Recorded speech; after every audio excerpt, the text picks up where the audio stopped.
dipun utus Angger Prabu Jaka Pitana gandeng Kang Rayi Kurawa sajaipun badhe tumandang Sangga Runggi awit saking tumindakipun Angger Nata Mandura ingin nilaraken pepanggihan rikala swau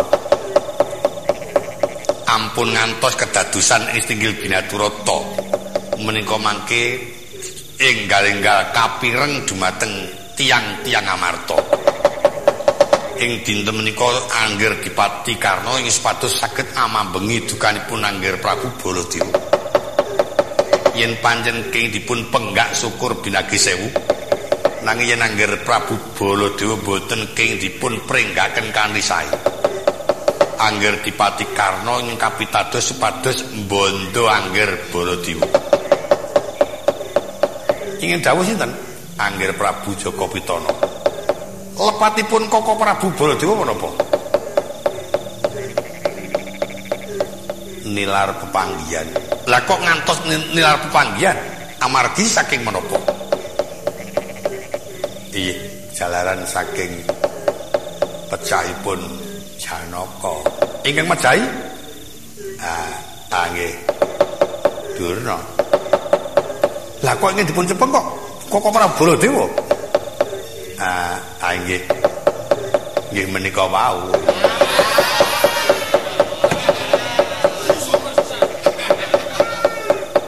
yen kedadosan ngaten menika lepat menika Durna kok inggih dipun cepeng Koko Prabu Baladewa menapa kinten sampun leres menawi stanipun nggih mboten senajan paman sing kuni menika nampi ngendikanipun Yayi Prabu Jaka Pitana kula supados nyepeng Koko Prabu Baladewa dinten menika kula mboten badhe magepan kan Koko Prabu ingin perlu kula menika ora nrimake Patri Janaka Durna ta pundi sing kula wejing-wejing padane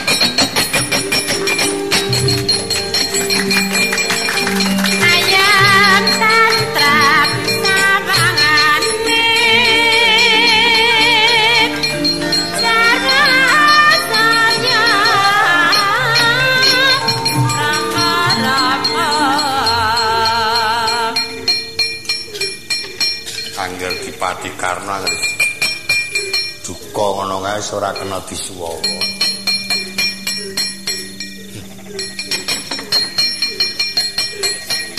ora karu-karuan paman sing muni Durna Temudi Durna Temudi nek kono badhe kula pejahi tindakipun Durna ing mekaten wong agung mesti ora tanggung jawab ora bisa paring pidana marang wong luput ateges Prabu Jaka Pitana menika ratu sing bodho gampang kena pambujuk marang tumindak ing ora bener atak patahe Durna mangsa bodho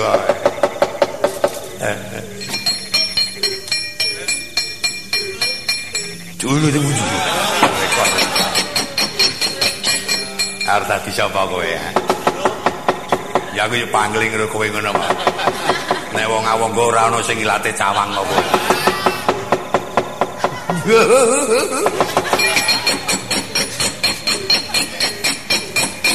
lelakon iki anggere lha bener niku cok gampang kewiyak wadine Mas lah iya pun lakon apa mawon lakon niku lha apik niku cok gampang lembes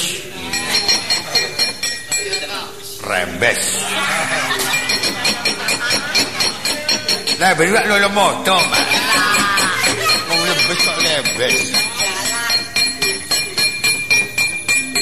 lho mripat iki lembes lah iya nek kula bujane sudah dipikok Mbak sabae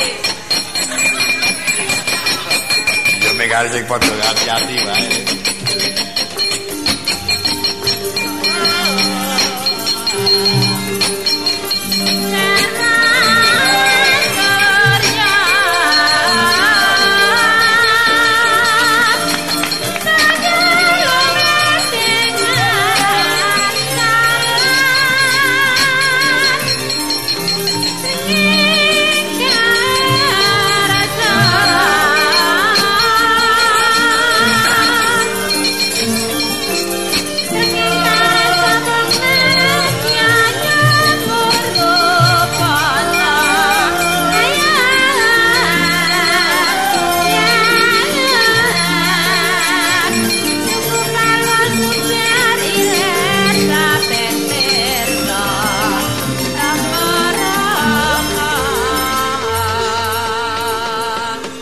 Pandita kinarya wangsit pindho kumbang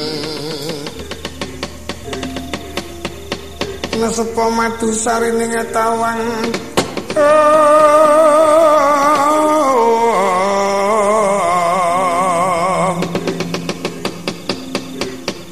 Medarno ngelmu kang asanyata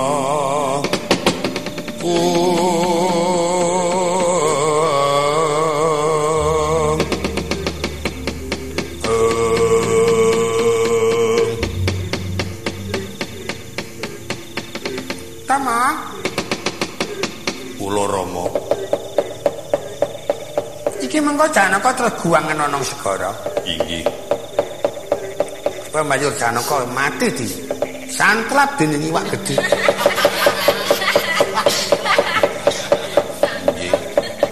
Engko jare disantrap dening iwak gedhe balunge banjur didedet karo iwak-iwak cilik Drijine diteteli para yuyu-yuyu. Merca padha bakal bisa tata tentrem ayem-ayem wis ora bakal ana sing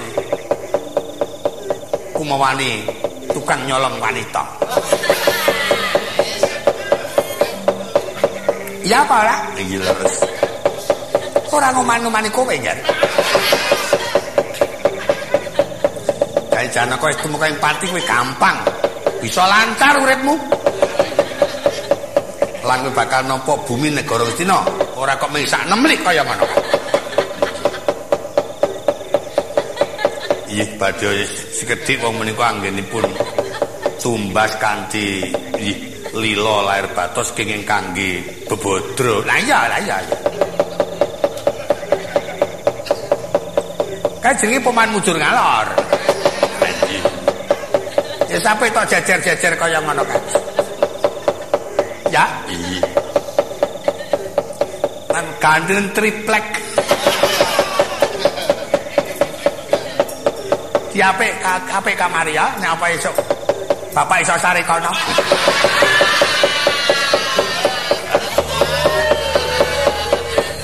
Iya. Kesinggihan Mengkono. Besok ben bapak bakal tindak merono ya Setama. mekaten Rama. Ya. Besok bakal tak polo kramake nek palkanen kagungan putra raja tak jenengane Dewi Asri.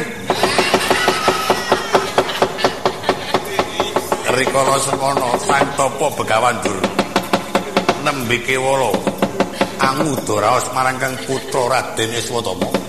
Pocapo dipati karo kecandak Durna mati dening aku nek.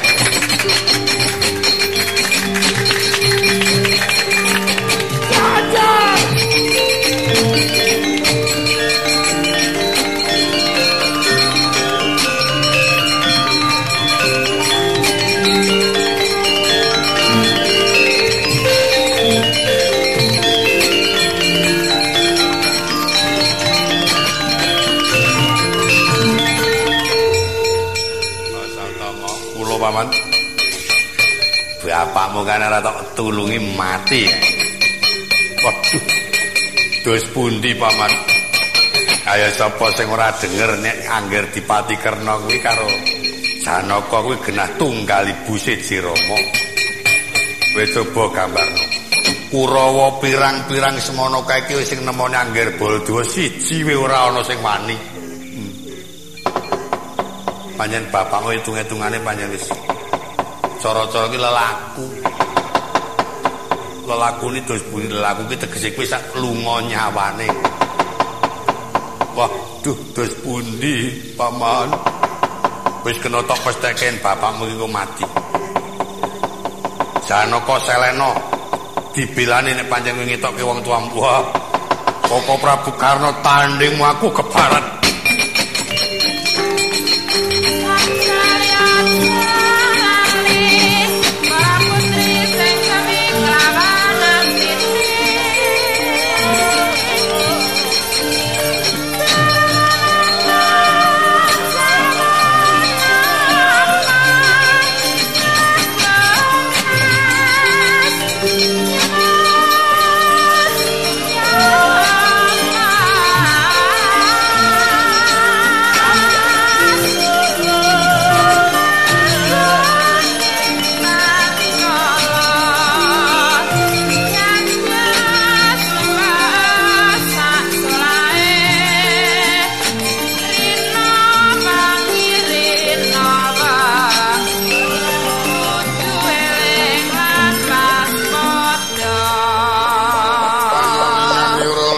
majaring latri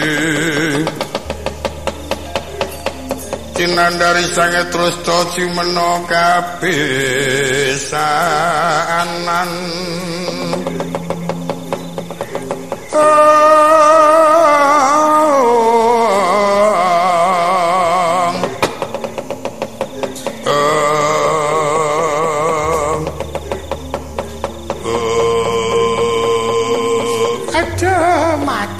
Aduh, angger Dipati Kerna panjenengan kok tega kaliyan kula nggih.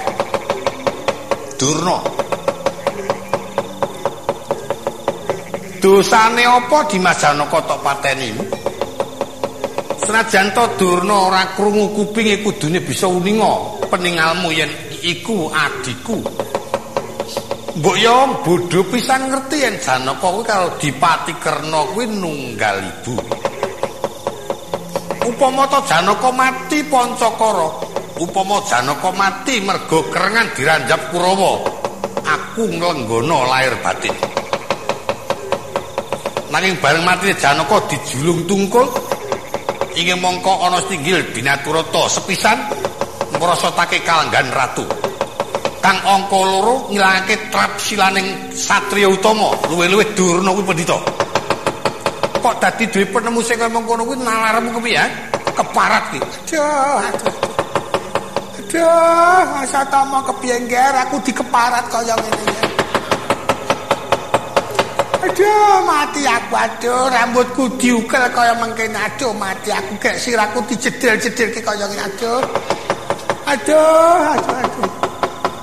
Irungku notoli lemah. Wis irung kaya cucuk manuk. Malah notoli lemah kaya ngene. Aduh, aku ngeman manukku. Notoli lemah kaya ngene. Dina iki rasakno tak tugel guru wae Dipati karo mati jenengan Bang.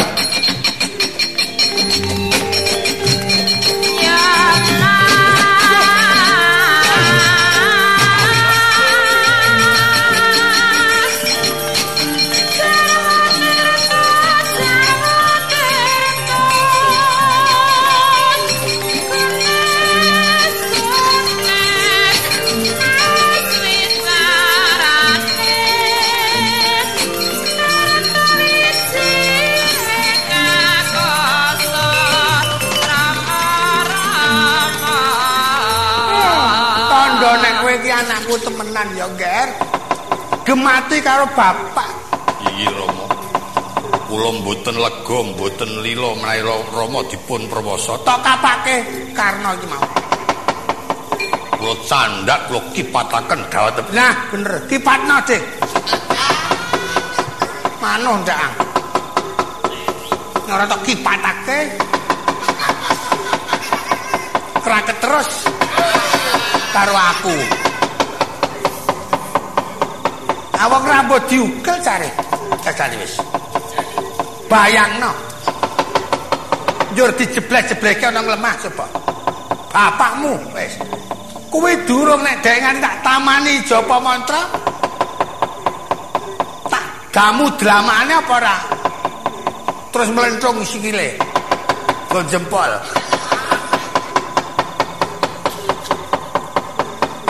Inggih. Nek dereng dipun tamani ora sujan aku isih longgah durung tak plentrongke.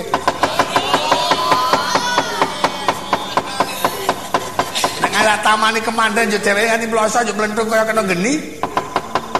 Apa ora dadi nyenyeh? Saiki tanding ana nggih, tanding ana. Tak boto wis ketol enggak kula labrake Dipati Kerna. Nah, ngono, labrake.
kumebruk tibaning raga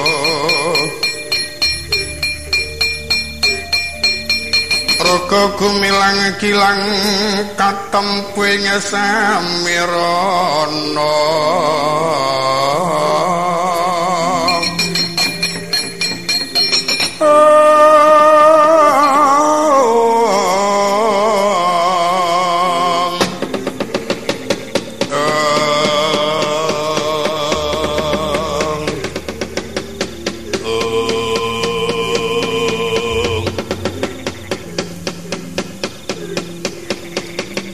Mboten kula tampi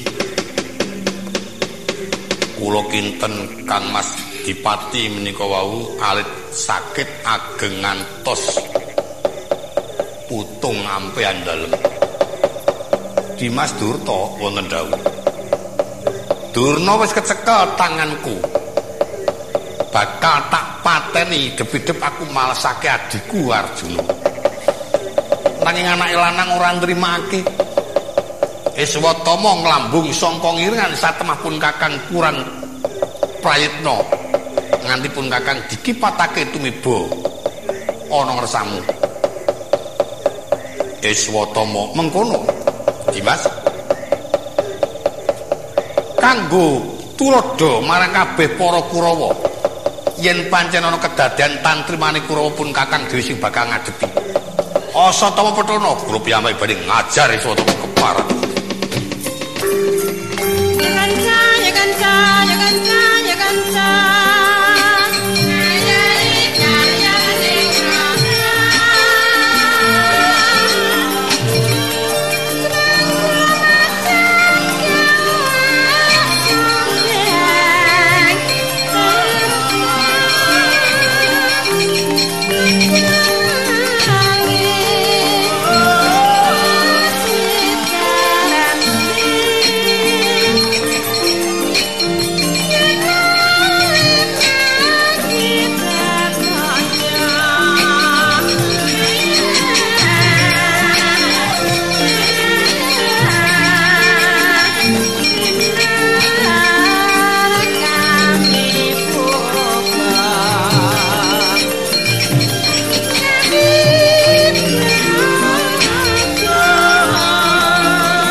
Papa kepranggul bawatnya bentar mula trisangnya surang gengkara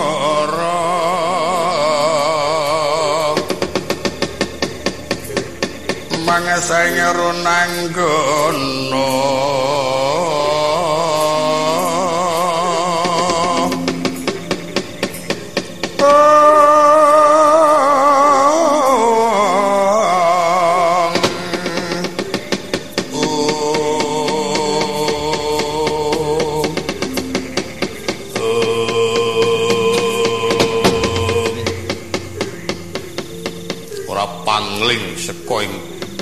kaduan wis ketok ketibange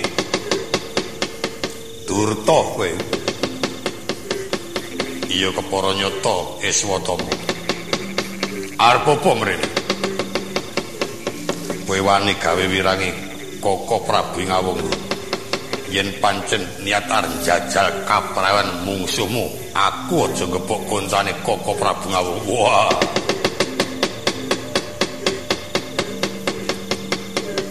ketok gembelo mestakamu mamerke kasudibian arneter kadigdayan karo ragan tanding karo putra Sukalima ora iso gandeng sirahe Durta trimo tak tugel tanganku pecah lho babu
lempeng Asatama.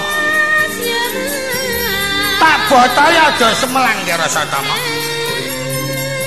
Anake Durna nganti kalah karo anake Prabu Radya. Isen aku. Tak botaya Asatama.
Aku botol ngantek adus keringet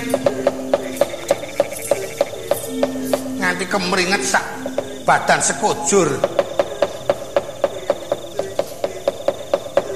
putekan tundone kok klicus-klicus ngapa kok dadi bali mrene kok sayamu kok ora patek genep anggen kula ngetok kegiatan kados menapa ewa semanten kula kepeksa kawon tangan kula mboten kiyat wah ki nek duwe matak pemlempeman kaya ngene iki ora kena dijagakake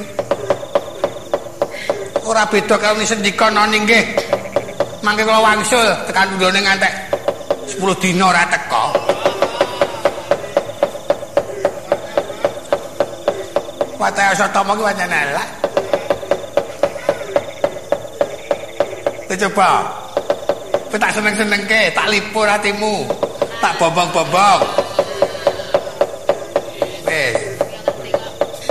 Nganti nggonku nyugoe nganti ledar ping 4. Aku tundane malah pemlempemang. Ya tak tenan lah. Kalau nggak usah tamang yang ngono. Mengpengen agak dong dikandani karo bapakne. Wah, ikan tenan nih. Tenaga kok man. Iya. Rane pun ora kaya ceninang-cenining. Petentang-petenteng. Oye. Cara-carane iki lin maju perang iki cara wong Nyiwara bliru. Kowe tok empake urung. Apane? Kadigdayane. Kadigdayane kok diempake niku ora nek udut. Wis tok tamakake apa urung kemandenmu ngono. Dadi mengene panjenengan tumama nang kono krasa lara njur lumpuh utawa mati. Ora kok diempake. Wong gulumane dialek dhewe kok diwangsuli kok. Tunggal dene ora samane kunah.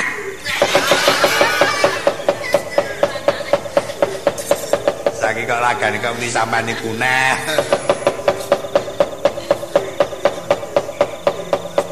Kowe maju perang meneh ya, Ger? Iya. Tak supuk. Wis aja kuwatir wis tanggung jawab bapak. Oh iya. Watone kuwi wis aja simelang. Ning ya kuwi.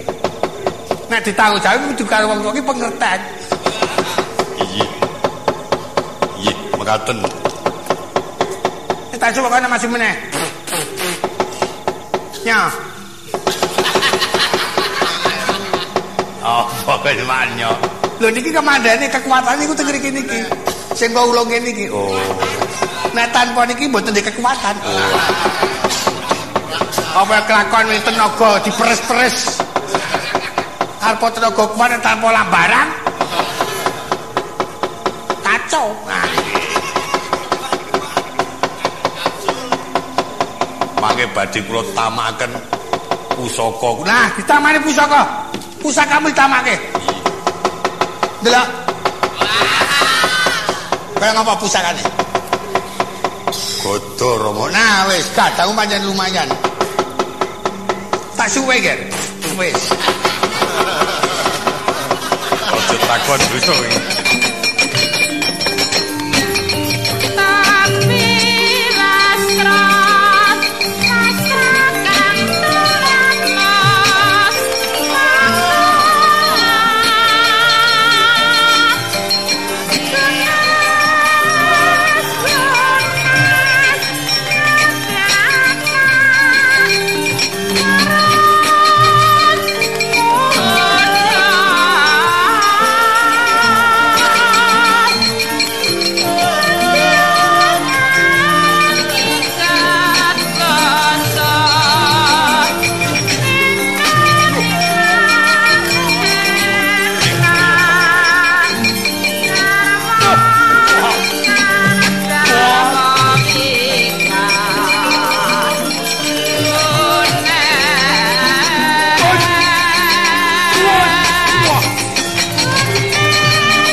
Aduh, Rama kepeksa mboten kiyat. Lamun namake godhog kepiye kok benyunyak-benyunyuk kaya ngono.